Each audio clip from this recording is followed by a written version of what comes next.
standing in your way. It's day 6, Mickey, and it's sunny. But today we're going to learn about the quadrangle, not the echo room.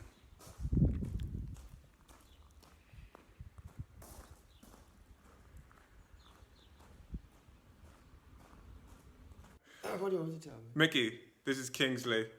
He's an absolute legend. He is a living god, in fact.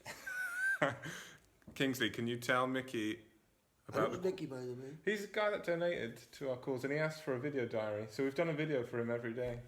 He's paying for all this. Well, he's paid a little bit. Yeah. I like a man who invests his money wisely. The fool. Can you tell Mickey about the quadrangle? The quadrangle. Well, the quadrangle is a quadrangle because it was built by Rolls-Royce for Shire horses. Hence, a series of stables all around the quadrangle, like a racing stables. It was owned by Rolls-Royce, and it was their Shire horse stud farm up until 1920, when the family died out and the estate was sold off. And that's how, that's why it's called the quadrangle.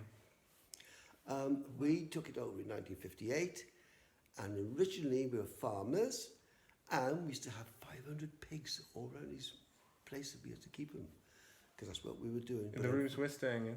All of them were cut. There's pigs all around this place. But anyway, that's the way it was in 1960, 61. And fortunately, there's no money in farming. There was even less money in pigs, so we were forced out of that one. Another of my great failures. And so we had to close all that down, and then we got going in the music business.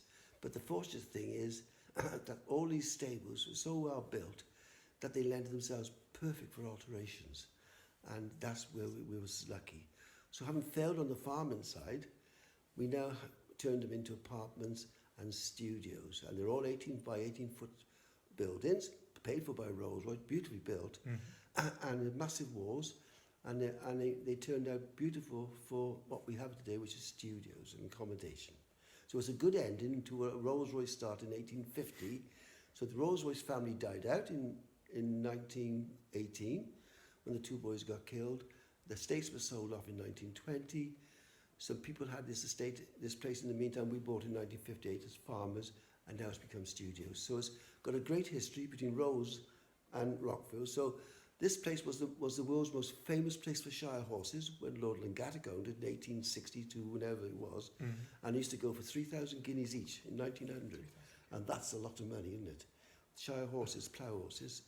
And then when the family died out, we turned it into studios, and now it's one of the most famous studios in the world. So it's gone from fame with horses and fame with groups. Mm-hmm. What groups have recorded in the quadrangle? Well, not wanting to drop names, so I'm not that sort of boy. But the first band in, luckily for us, as many of the bands that come here are always unknown, just like your band, but become famous later on. A good investment, this band, by the way, Micky, I have to say. You've done a wise choice. The fool. Anyway, you like this. So, yes, our first band was Queen, or one of the first bands, not within a few months. 1973 was closest, and I think they turned up in early 74. And I never heard of them. Nobody else had, by the way. And they had no money, as one does in those days. And they did Sheer Heart Attack, which was that Killer Queen single, which was massive. And then they came back 12 months later and did A Night at the Opera, which is Bohemian Rhapsody, which is now acknowledged as the world's greatest pop single of ever, because the way it was done is unique. And that's what it was done in here. And that was done in 1974, 75. That was done, Followed by Rush from Canada, a huge rock band, followed by Iggy Pop. And after that, it's been virtually everybody. So there we are. Oh, and Coldplay wrote Yellow, stood outside the very studio you're in, which is probably the starting point of their great success in life. Because if they hadn't have been here, they wouldn't have seen the yellow stars in the darkness, they wouldn't have seen the yellow lights, and they wouldn't have got the first line of Yellow, which was, look at all the stars in the skies, they're shining for you, which is the line of Yellow, isn't it?